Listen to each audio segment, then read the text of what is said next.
What's up, guys? Oh my god, it's been a long time. This feels weird. How you doing, Andres? I'm chilling, man. I'm chilling. Thanks for having me again. Oh, it's my pleasure. Plus, you're the one that has the best mic of my friends, so that's why I invite you, It's not because you have a beautiful ass face. It's just because, you have a good mic. It's the only thing that is of value from me. A microphone. Yeah. Sounds about right, not gonna lie. Yeah, but welcome to Pocket Stories again, the little the podcast that is made once a year and doesn't get views. Hope you like it. True. So, welcome to Pocket Story, guys.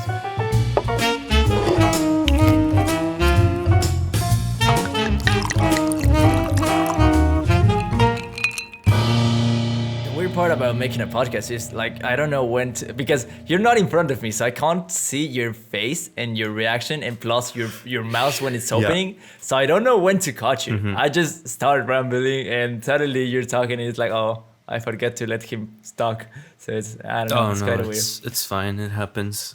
It's weird. It's definitely weird to do it over the internet, but you know, we do what we can. Exactly.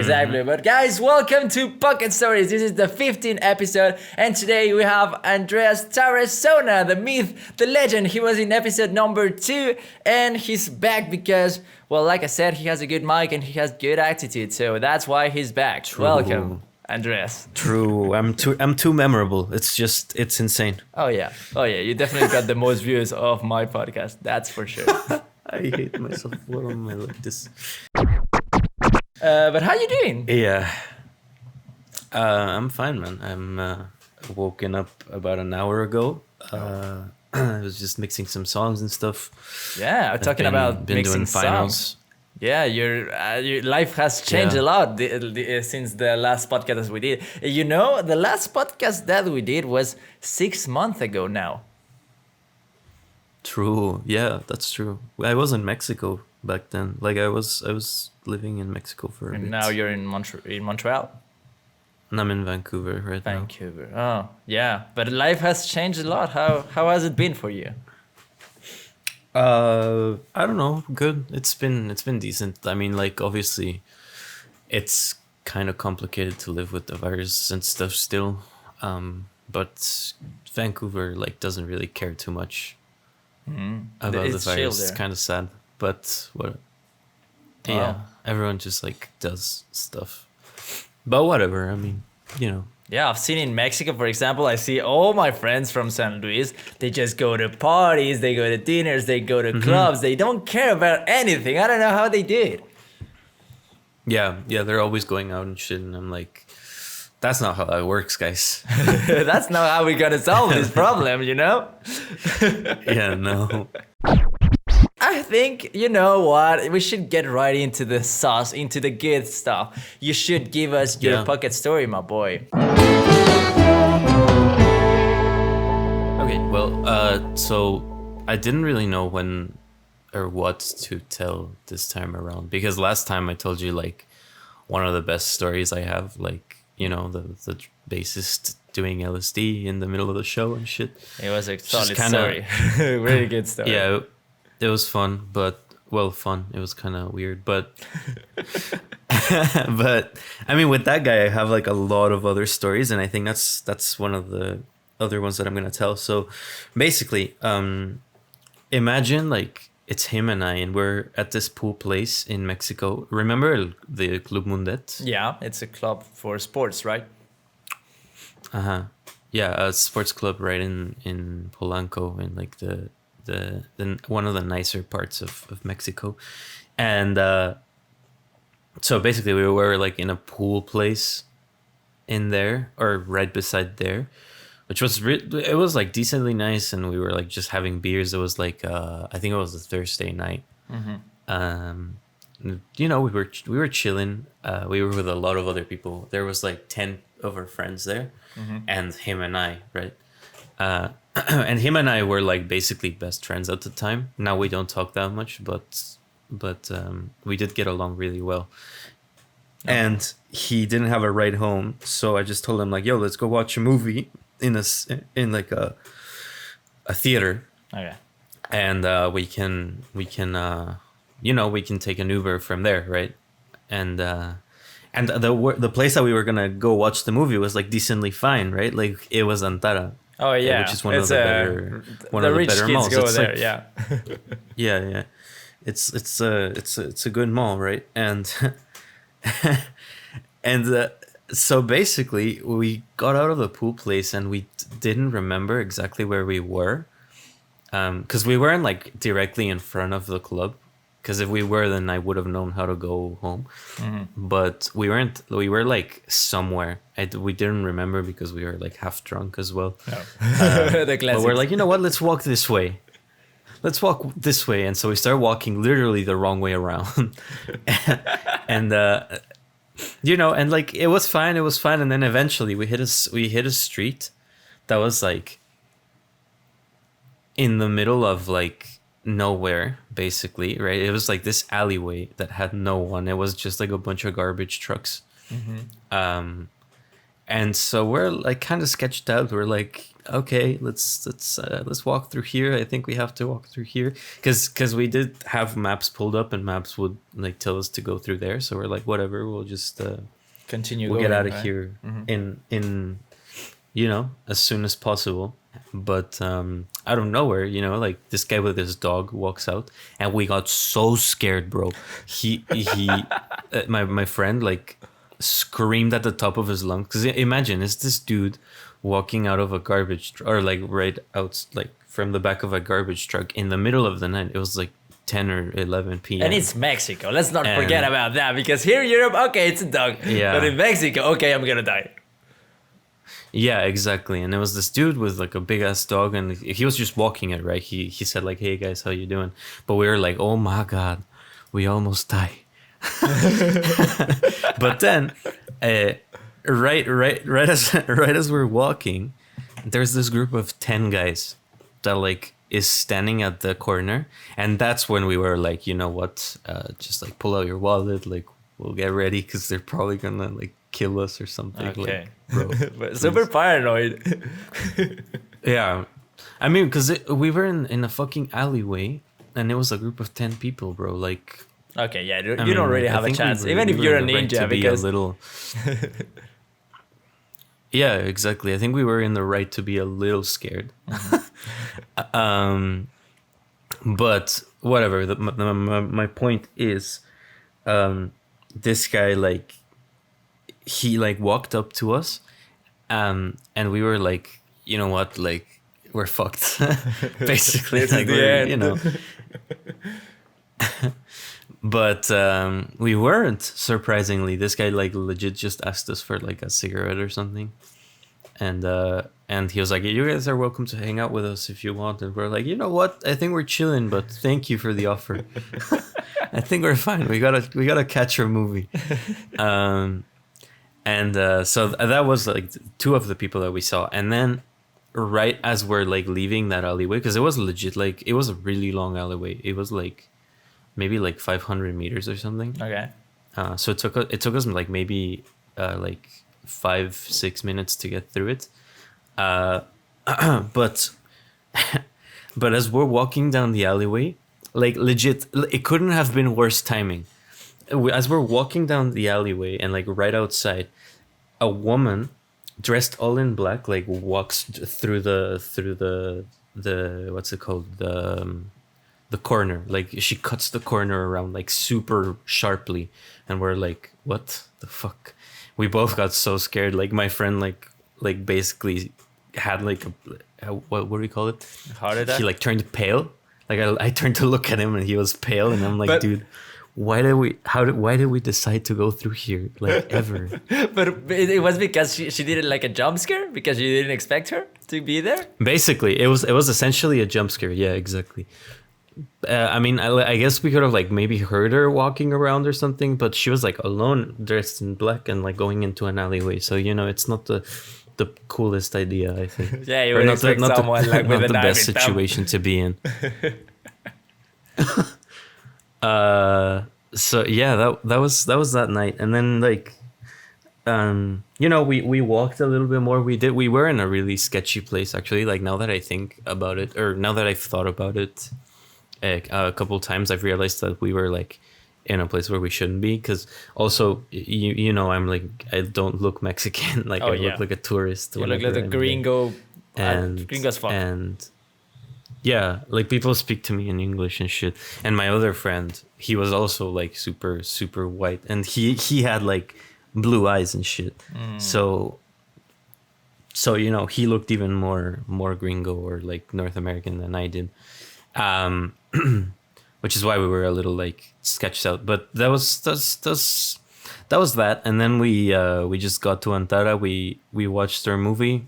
It turned out my friend was on Molly, and I didn't even realize. I was like, where this is going? Like, is there an end to this? But okay, that makes more sense now. No, there is. There is. Yeah. I don't know. Like that. That's also why he got so scared, because he was like kind of tripping balls. Okay. Yeah. Now it makes sense that the black woman make him a heart attack because he was in Molly. Yeah. And I'm like, you know what? I mean, and I was just like kind of not vibing with the place that we were in, but this guy was like really scared at the time. Imagine the bad trip. Like, ugh. Yeah.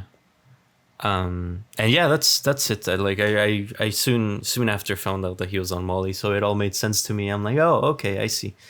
Okay, that makes a lot more sense now. Much more sense. Let's be more careful next time, shall we? Because Mexico is a dangerous place if you forget about that. And I do remember that. Like the problem with Mexico is when you live there, you get used to living there, and you're kind of confident of yourself and of your situation, but you have to remember that you can die at any moment and whenever you don't expect it. So when you're drunk and partying with your friends, you start you don't give a fuck, but suddenly there comes a truck and it starts firing and you're dead. And that happens kind of often in Mexico, actually.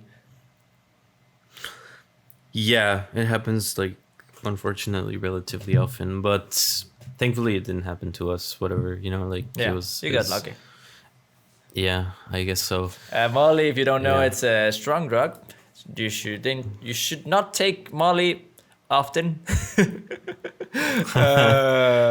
Don't take it. Don't take it unless you're.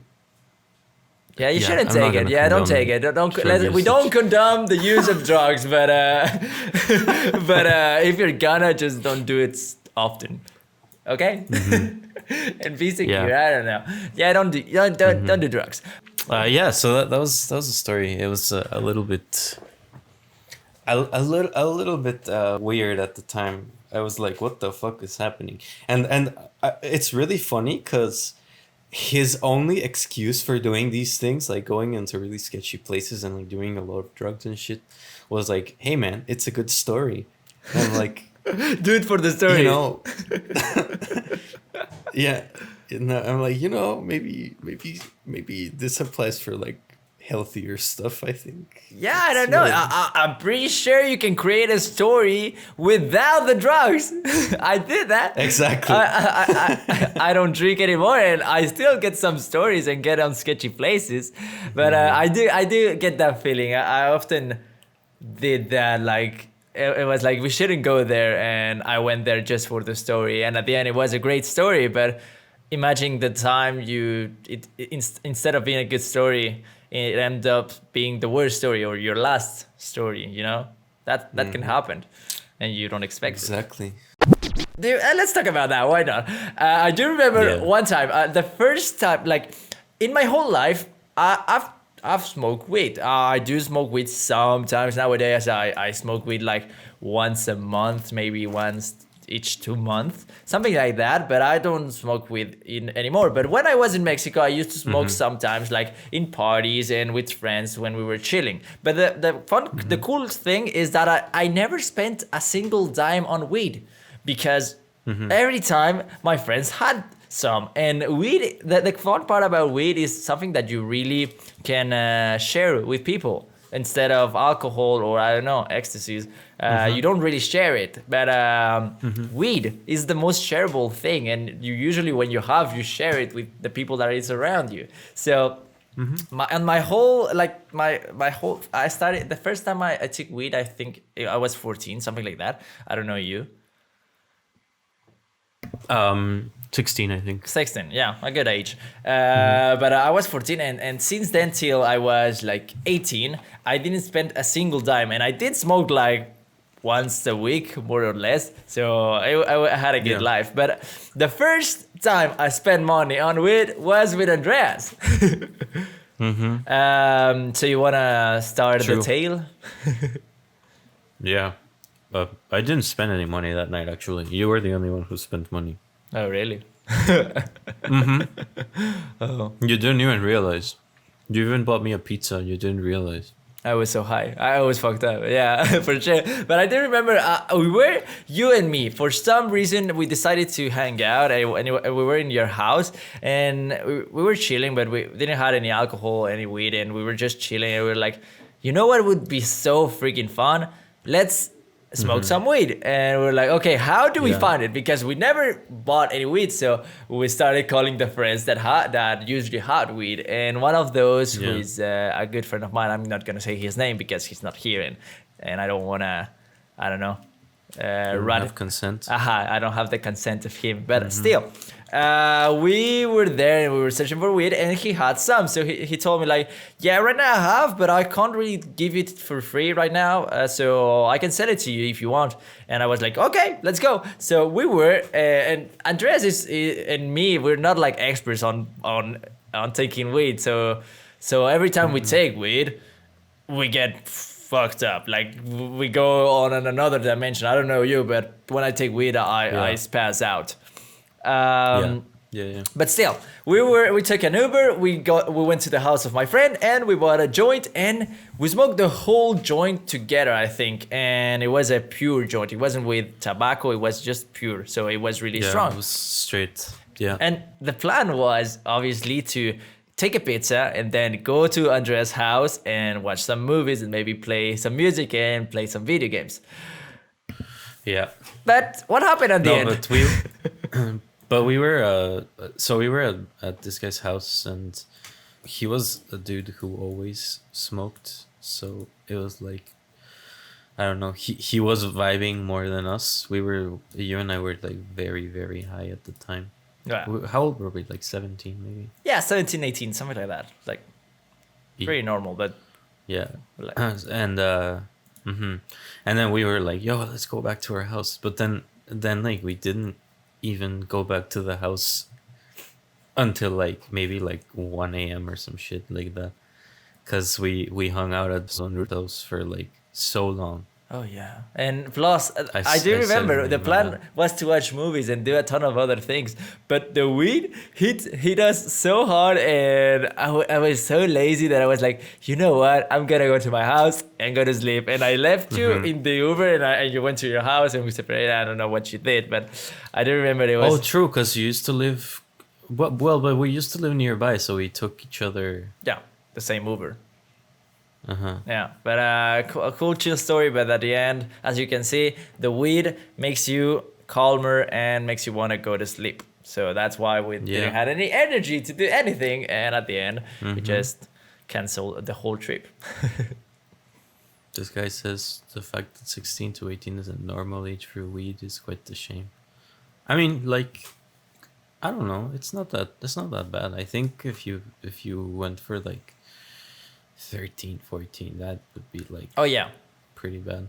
Yeah, I don't know. It depends. Like, it depends how you see it. There's a debate on the fact that, for example, alcohol in the here in Belgium, you can start drinking at 16 years old, and in the United States, you can start drinking at 21 years old. And how it affects the mentality of kids and younger people, it's crazy because here.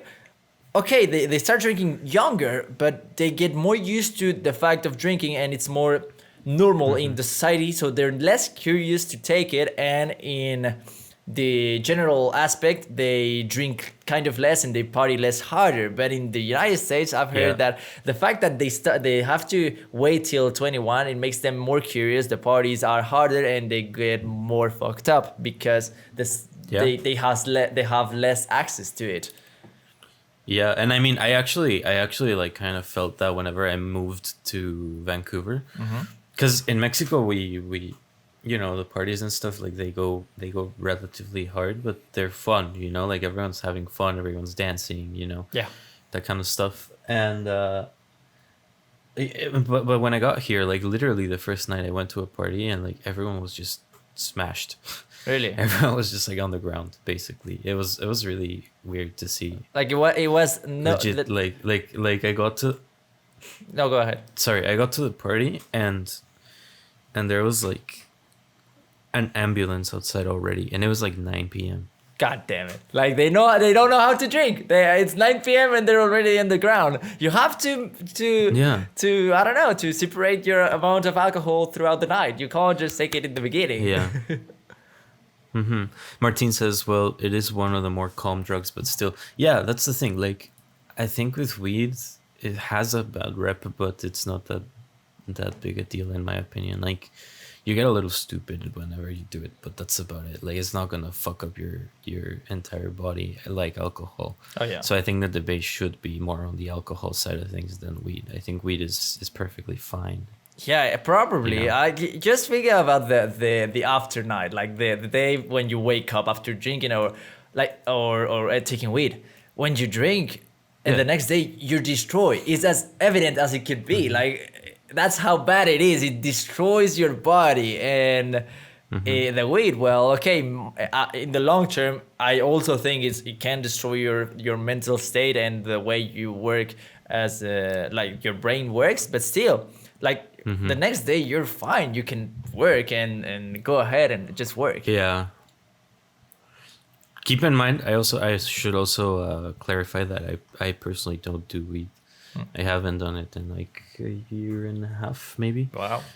Just because I'm not interested in it, but I can recognize that it's not a bad thing. I think, especially since I moved to Vancouver, everyone like smokes here and like they're chilling and it's like, legal there. Yeah, and I think the bigger problem is alcohol being like so cut out from society. Well, how old do they need to be to start drinking there? 19. CL. Which is it's like pretty old in my opinion. Like Yeah, for sure. it does cause like way too much curiousness and like, I don't know.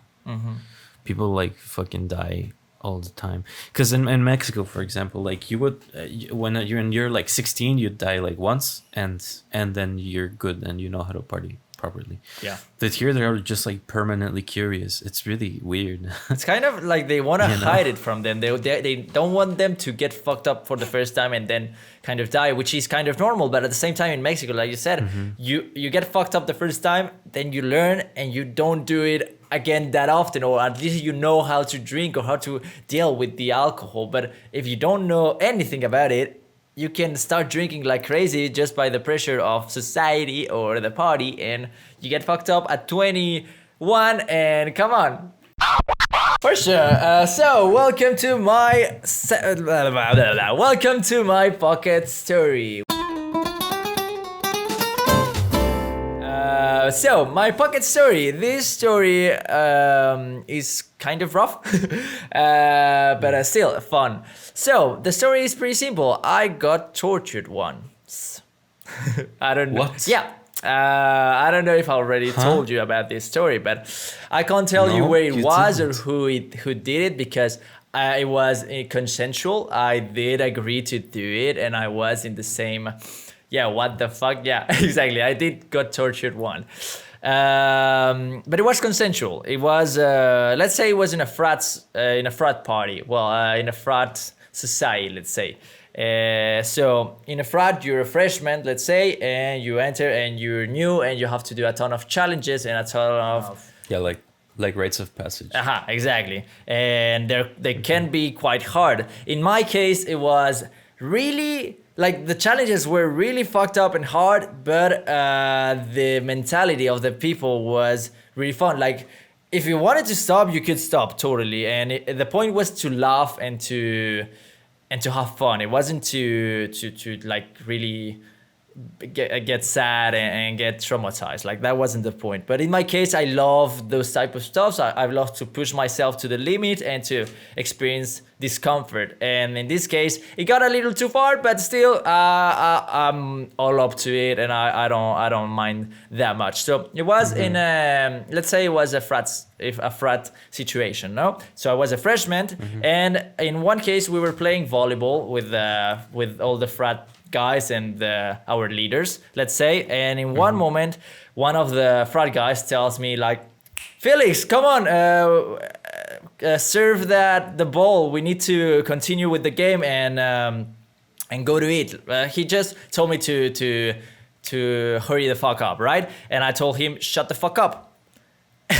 And you don't say that to your frat leaders. You just shut the fuck up and don't say never that. So I said, shut the fuck up by instinct.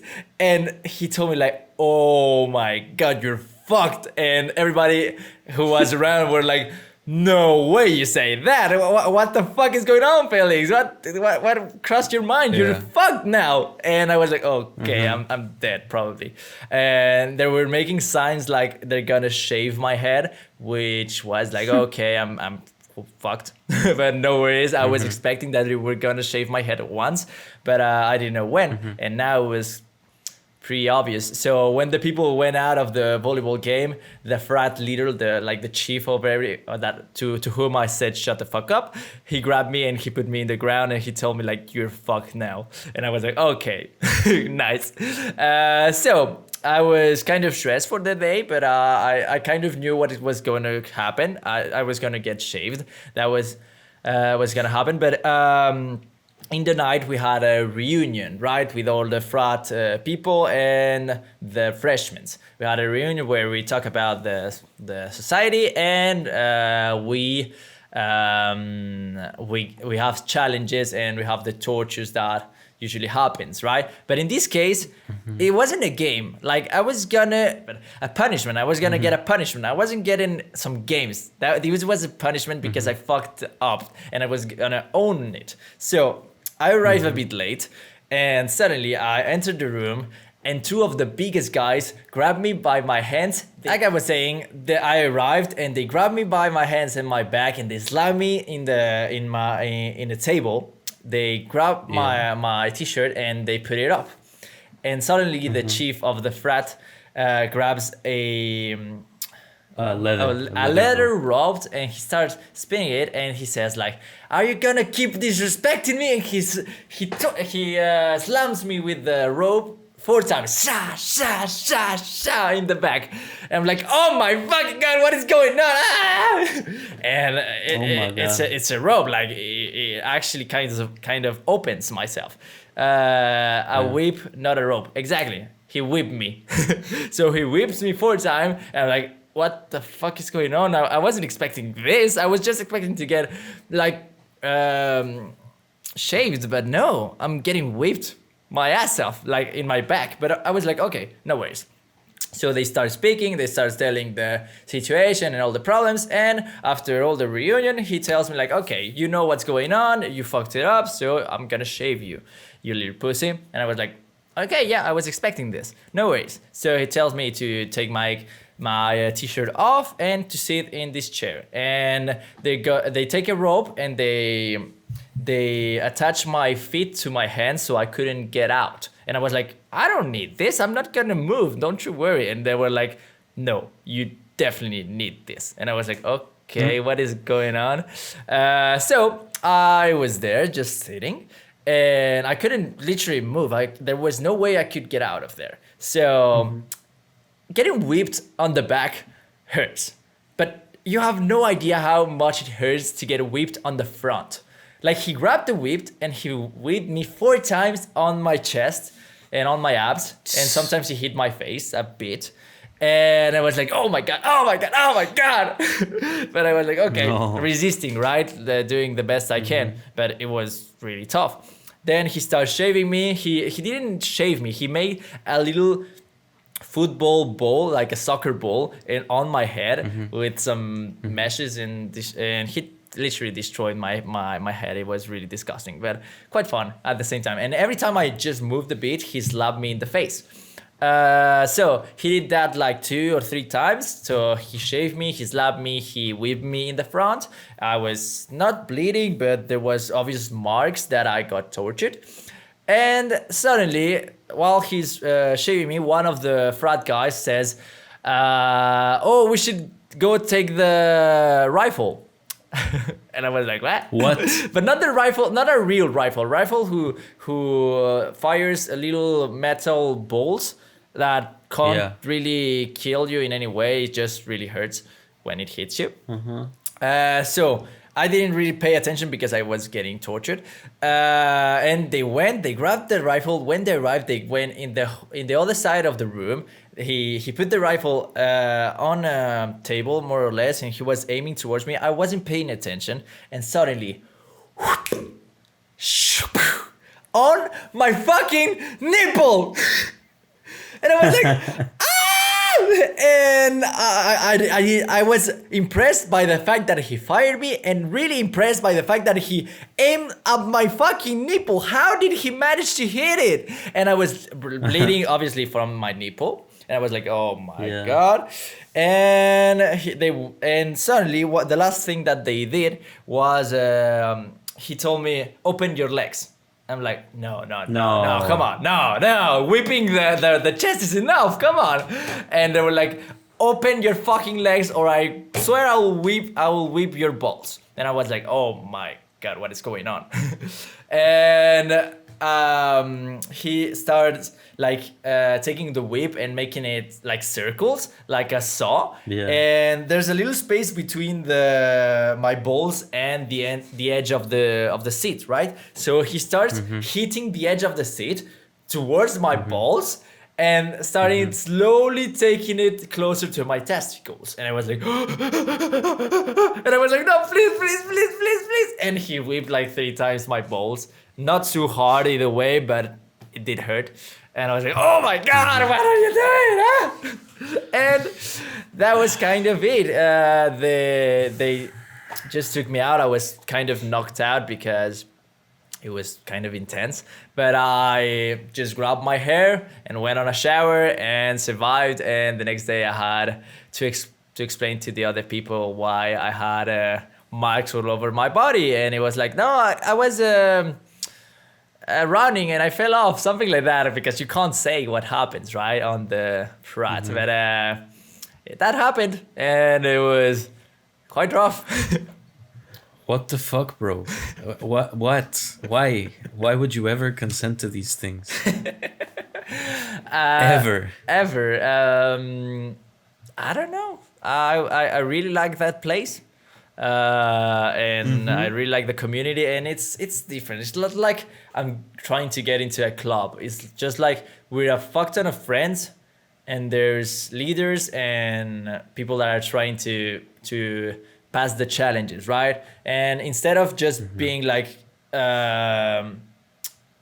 diminishing and you feel like shit, it's not like that. It's more like we're doing something really fucking fucked up and hard, but it's in fun intentions.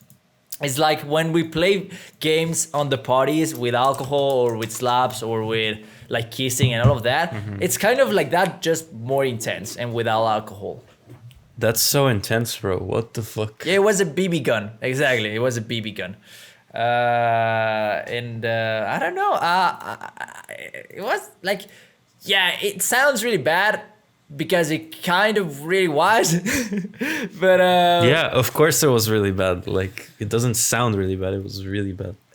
But I don't know, like I said, in all of this case it was consensual. Like, it's not that I wanted to get tortured, it's just like, this is a challenge that I'm up to and I'm gonna keep on doing it till I can't enough. And either way, if I didn't want to do it, or if I wasn't consensual, I could totally just say no and I'll just fuck off and that's it. But yeah. No, I mean, my reaction is what I've been saying. It's fucked. Like, why? I don't know. If that happened to me, I'd probably like actually just like throw hands. Like, legit, I'd just probably like automatically, instinctively just throw hands. Yeah, I do get that. And it's like, it's not like I couldn't. I could totally say no. Yeah. I could totally just get out of there or take my hands kind of off and fuck him off. I technically could have done it, and I could have said stop, or I could have said don't do that. But that's not the game. That's not the thing. Like, it's a really hardcore thing, but it's consensual. It's something that you want to do it, and the fact of not saying no makes part of the game, makes part of the experience, and it's a challenge, a personal challenge more than anything. And yeah, I do get most of the people when they hear this story, they would be like, why would you do that? That's so fucking stupid. And so why would you? But I don't know. Yeah, I don't know. I mean, it's better if you're, I guess it's better if you're the one, like, I don't know, if it's just you being like compromised, because I've heard, I know of stories of other people trying to get into frats and stuff where it's like, I don't know, like people are compromising others, you know, without their consent and stuff, and that's like very fucked. Oh yeah, there's really fucked up stories during the frat. I've heard like many people died on those things because it's badly, it's poorly made. So that's why people sometimes die. I had a dream today. Okay. Well, I was sleeping, right, and I overslept. I was supposed to wake up at 7, and I didn't, so I overslept and wake up at 10, more or less. So on that period, I often get the more intense and serious dreams. I get really stressed during those for some reason, and this time it was really intense. So in simple, I dreamt about having relationships, intercourse with a girl of the school that I used to go who was really popular, and I really don't know that well. Just she's someone really pretty. She was the popular type, so yeah, she From Mexico? From Mexico, right? And I don't really know her that well, so I haven't thought about her in the last 3 years. But for some reason, I thought about her during a dream, and I had intercourse with her. But that's not the important part. The important part is that the feelings that stays with me on my head. Not the sexual feelings, not like the pleasures, the love feelings. Like in that moment, during the dream, I kind of felt in love to a certain degree, right? And the problem is that feeling, that thought stays with me during multiple hours during the day. And the whole day I was like just thinking about her. The whole day, and I was like, why is this happening to me? I don't even know her. Yeah. I mean, I kind of understand that, actually. Like, that happens pretty often to me as well. Yeah? I think. With who? You know, it's really weird, because I mean, for me, what it happened is it's like people that I had crushes on, that I never like took out or whatever. Because normally in high school, whenever I had a crush on someone, I'd just like take them out to a date, or like if it was just like something sexual, like you'd make out with them at a party or something. But it happened to me with someone that I never ever like even spoke to, because I was really nervous to talk to her. So it was you know, it was interesting, because also the same thing happened where like the feelings kind of stay in a certain way, and you're like, why are you doing this to me? Why are you doing this to me? And it feels intense, right? Like, and I do agree with that. It's normally people that you didn't take action on. I do remember it happened to me with a girl, the sister of a friend. It happened to me with a girl, the first girl I fell in love with when I was like 8 years old. I couldn't stop dreaming about her because I never took action. But that's true. You usually dream more about people that you never took action, because I don't know why, but it makes sense. Wow, I didn't. Chuckles and soulmate believer. Yeah, I mean, if Billie Eilish is my soulmate, then, you know, let's make it happen. Oh my God. But I don't know. Sorry, I don't know but- about you, but like the feelings are so intense. Like I've never felt love. I've never felt true love. I felt kind of loved, or at least sadness for the fact of breaking up or stuff like that, or not getting someone. But I don't think like that's love. I don't really believe that that's love, and I don't really believe that I already felt it. The thing is, during those dreams, it really feels like it. I don't know, and it stays with you, and it's like, why can't I feel that intense feeling with someone real? Yeah. I mean, just to clarify, I do believe in soulmates. Like, I do think there's like one person that's going to be perfect for you. Like, just One? I'm a very like I'm a very scientific person, so I'd say it's like very statistically true that someone is like exactly perfect for you. Just one? Yeah. I mean, like, if you want to get technical, there's like, I think I read there's like 7, but Just 7? yeah, and like talking about like that. I mean, and this I'm talking about like people who are actually just perfect, right? Like someone who would be like the exact perfect fit. Okay. Because normally when you get into a relationship, you like kind of have to learn a little bit about the other person, and like, And you mold do yourself, a bit of right? compromises. Yeah. And exactly, like you compromise around them and stuff, which is fine. It's perfectly fine. It's part of being in love. But I think like statistically possible that there's just 1 or 7 people that are like exactly perfect for you. Just 7. That's fucking crazy, but it makes sense because the probability of being exactly person is so low that even if there's like if it's 7, that means it's 1 in a billion. 1 in a billion. Yeah. Well, less because it's just girls or boys. It's not like both, right? Or does it count? It's like 1 in 500 million.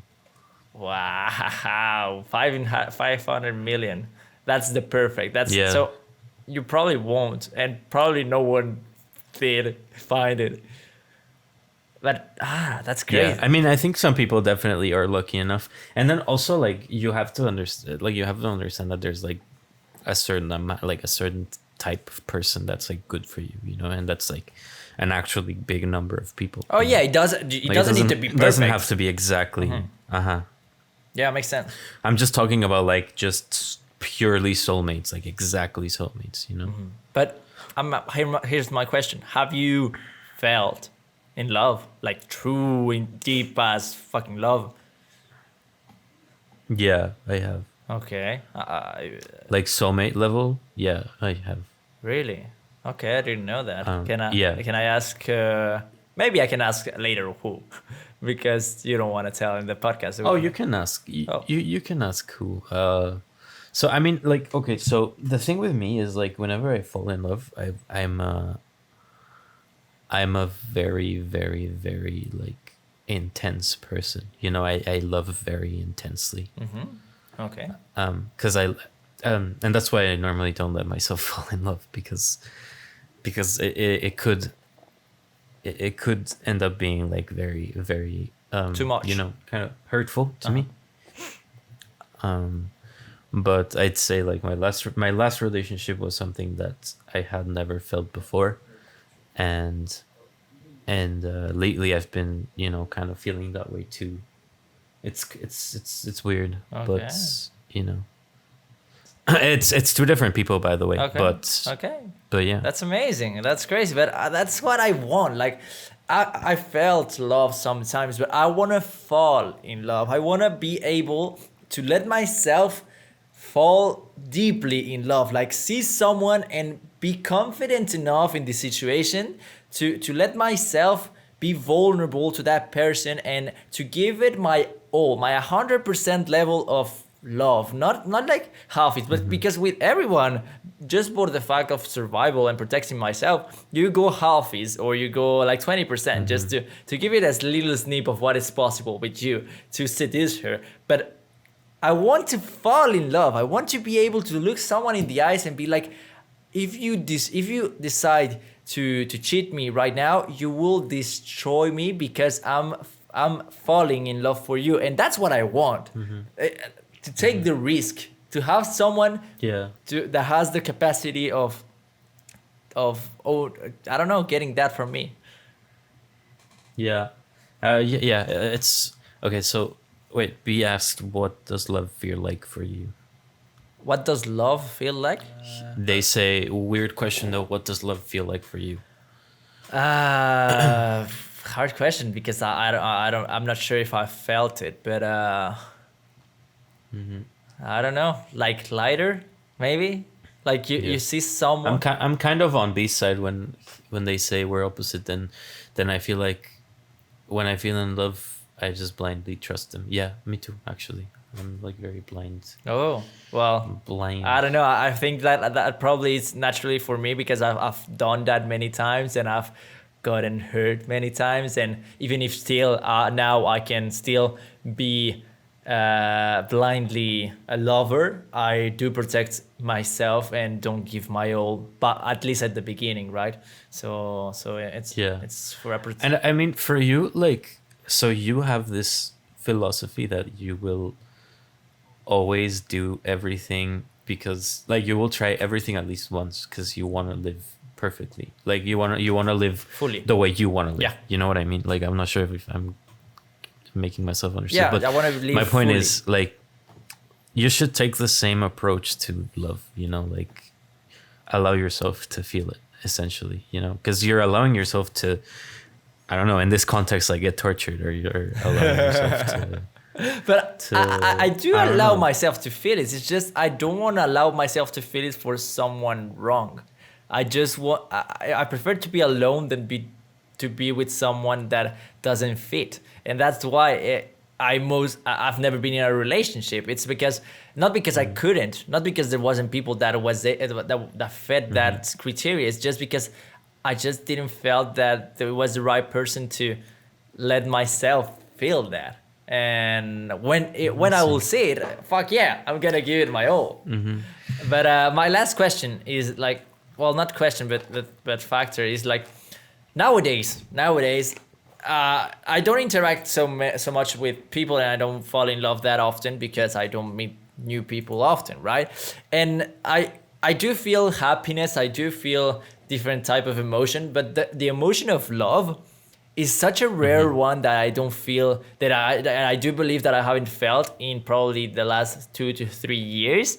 That it's like I forgot it, and suddenly when I get a dream about that, like today, or technically yesterday, it feels so intense because there's such a contrast, and it's like I forgot how it felt. It's like trying to imagine a new color and not being able to, and suddenly seeing that color, and it's like, wow, it felt like that. That's what I'm missing.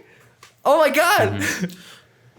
Yeah, but it's a good thing, you know. Like, it's kind of pretty to remind yourself how it feels, in my opinion. Yeah, I don't know. It's like a good experience. But it makes me jealous. Not jealous, but I want that. Fuck, why don't I have that? Yeah, but I mean, then it's just a matter of understanding that, like, this is going to be part of your life eventually. Like, you kind of have to let it happen. Let you it know? go. Okay, like be certain of that it will happen no matter what, right? And like understand when your life is offering you these chances, and then once it is, take them. You know, take these chances and allow yourself to feel this way. Oh. And now that you know how it feels, you know. Yeah. Oh my god. Yeah, for sure. Thank you for this psychology session, Mr. Andres. Really happy to have you in this podcast. That's the end of the podcast, guys. Thank you to everyone that listened to this point, and the ones that didn't, well, that's your life. I don't know. You can do whatever the fuck you want. But thank you, Andres, for coming and making a little Thanks, bro. psychology session with me. It was really helpful. Bro, I love you. Thank you for having me, man. Man, This it's a was pleasure. really fun. It's a pleasure. Guys, in the description, you can find the links to all of the social media from Andres. Don't forget, he's a musician, so he makes music, and he will drop soon some singles, so be ready for that. Sir. Do you want to say something Thank you. else? Just to... say goodbye. No, just thank you. Okay. Thank you. Well, thank you guys for listening, and this was Pocket Stories.